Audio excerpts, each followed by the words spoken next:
English గ్రామర్లో ఇంతవరకు మనం parts of speech, articles, topics చెప్పుకున్నాం.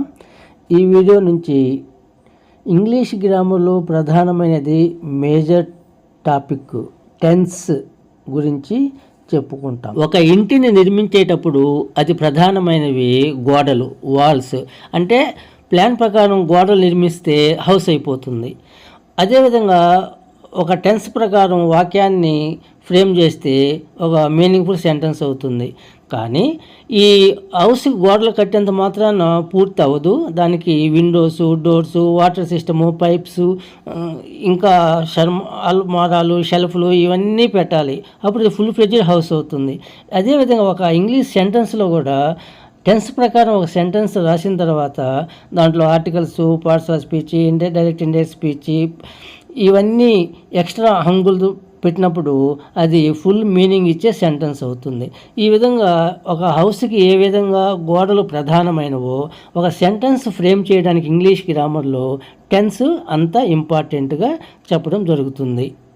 మనం మాట్లాడే లేదా వ్రాసే విషయాలు 3 కాలాలకు సంబంధించి ఉంటాయి. పాస్ట్ టెన్స్ అంటే జరిగిపోయిన కాలము, భూతకాలం అంటాం. ప్రజెంట్ టెన్స్ వర్తమాన కాలం, ఇప్పుడు జరుగుతూ ఉన్న కాలము.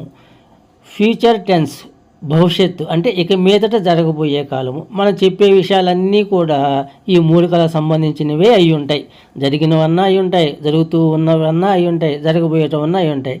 ఇవి మళ్ళీ ఒక్కొక్కటి 4 ఏసుగా ఉంటాయి.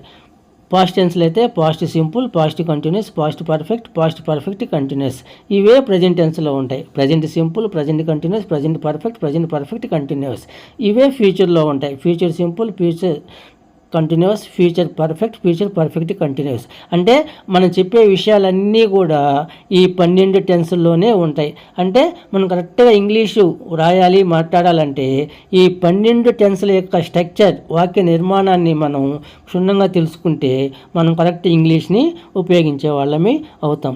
ఇక ముందు వీడియోస్లో ఈ టెన్స్లు అన్నీ కూడా ఏ విషయాలు చెప్పడానికి ఏ టెన్స్ ఏ స్ట్రక్చర్లో ఉంటుంది, అది ఎలా ఉపయోగించాలి అనే విషయాలన్నింటినీ మనం క్షుణ్ణంగా తెలుసుకునేందుకు ప్రయత్నం చేస్తాము. మా సర్వ ఇంగ్లీష్ అకాడమీ ఛానల్ని అందరూ సబ్స్క్రైబ్ చేయండి, మరి కొంతమంది చేయించండి. ఈ వీడియోస్ను మీరు ఫాలో అవడం ద్వారా మంచి ఇంగ్లీషు నేర్చుకుంటారని ఆశించడం జరుగుతుంది. ఈ 12 టెన్స్ల యొక్క సమాచారాన్ని వీలైనంత వివరంగా ఇవ్వడానికి ప్రయత్నం చేస్తాను. అందరూ ఈ వీడియోస్ని ఉపయోగించుకుంటారని ఆశిస్తున్నాను. ధన్యవాదాలు.